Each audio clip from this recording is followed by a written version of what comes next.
Hi there, this is Pride Weekly. All back to normal, let's catch up on a few things. We'll start with a potential new way to avoid being gay.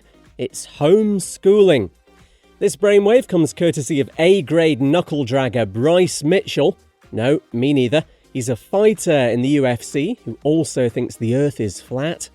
Says his young son Tucker won't be going to school because then he won't end up a big old homo.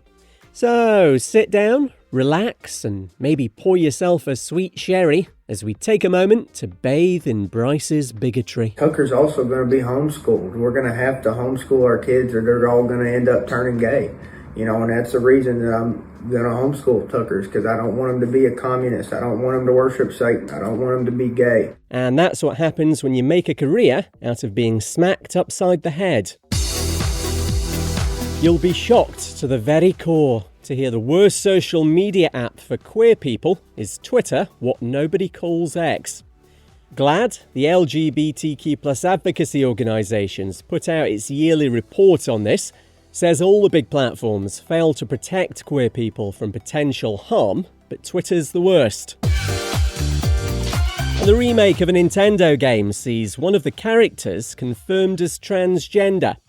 Paper Mario: The Thousand Year Door features Vivian, whose sisters keep misgendering her. References to a gender identity were removed from some versions of the original game 20 years ago, but now she's trans in all of them. It's Pride Daily for Tuesday. A player in America's National Football League continues to prove what a bigoted moron he is. Harrison Butker's doubling down on comments he made during a speech at a college in Kansas.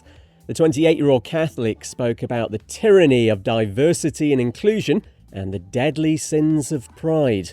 There was also sexism and other BS, blah blah blah, the Bible. Anyway, he's made another speech addressing the massive backlash there's been and compares himself to a saint. The more I've talked about what I value most, which is my Catholic faith, the more polarizing I have become. It's a decision I've consciously made and one I do not regret at all. If I constantly remind myself of the hardships the saints went through, especially the martyrs and their persecution, it makes it all seem not so bad. Harrison Butkus there. The word you're thinking of is sanctimonious. A petition to have the player fired by the Kansas City Chiefs has now topped 225,000 signatures. A Japanese lesbian couple say discrimination's so bad in the country, they've been granted refugee status by Canada. They got it after submitting a 200-page document explaining just how poorly they've been treated, both socially and in the workplace. Hardly any protections for queer people in Japan, and it's the only G7 country not to recognise same-sex marriage and civil unions. And the religious group Christian Concern says pride flags are ugly and divisive, just like Christian Concern. It's launched a petition against them being displayed in London's Regent Street for Pride Month. They also call the flags offensive and completely inappropriate, much like the behaviour of some priests. It's Pride Daily for Wednesday. In public, the Pope's been coming across as a queer ally of late. In private, though, maybe not so much.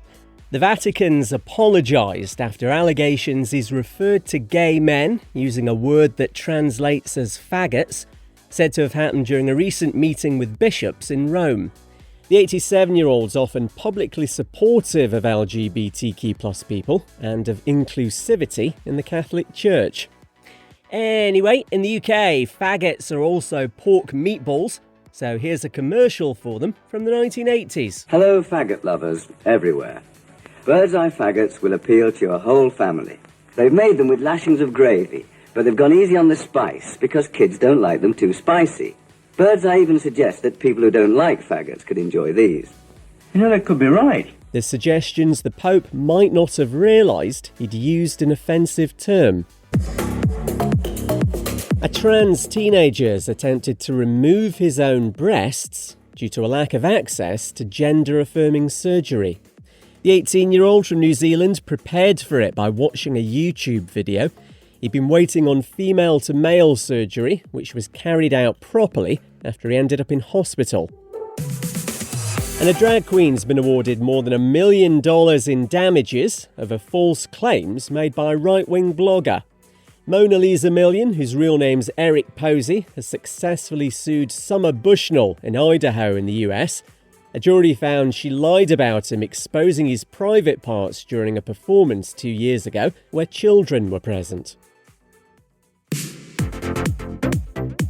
It's Pride Daily for Thursday. A queer couple from Myanmar in Southeast Asia have symbolically married next door in northern Thailand. Nyan and May's ceremony was held at the Pride Parade in Chiang Mai. They couldn't do it back home because being LGBTQ+ can get you locked up there. Thailand, meanwhile, is expected to legalise same-sex marriage later this year. Transgender hairstylist Yutor tells the Robloke channel police in Myanmar take harassment of trans people to the next level. She has experienced the police extorting money from her.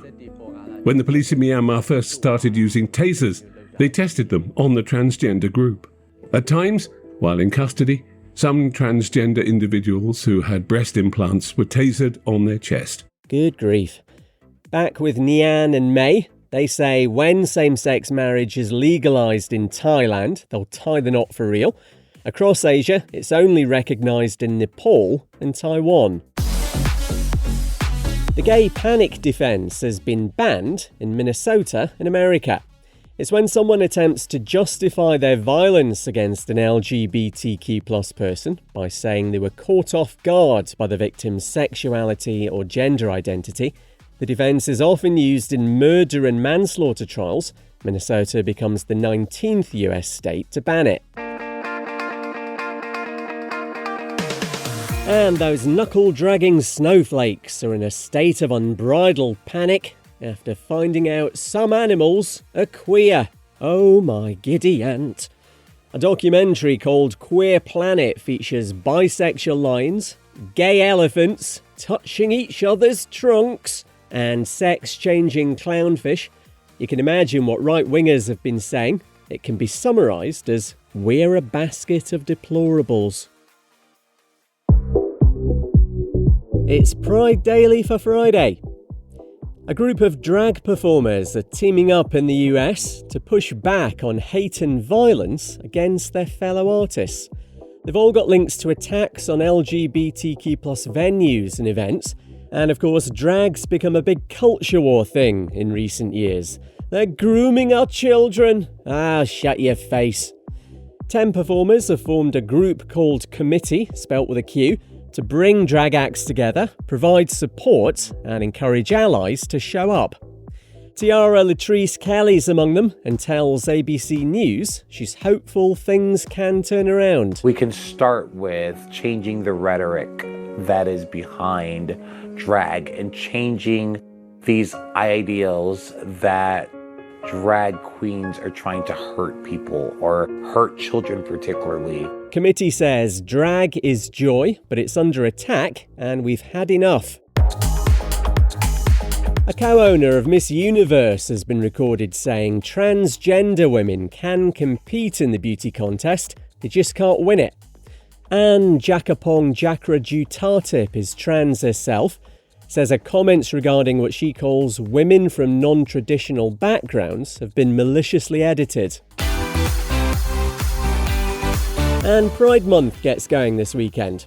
Happens every June because that's when the Stonewall riots were back in 1969 in New York. Queer people at the Stonewall Inn fought back against police harassment and it led to the birth of the Pride movement. There's events taking place around the world to amplify LGBTQ+ voices and advocate for our rights. I was actually at the Stonewall Inn the other week. I didn't riot though, until they ran out of gin. I'm Kev McGrath. See you Monday.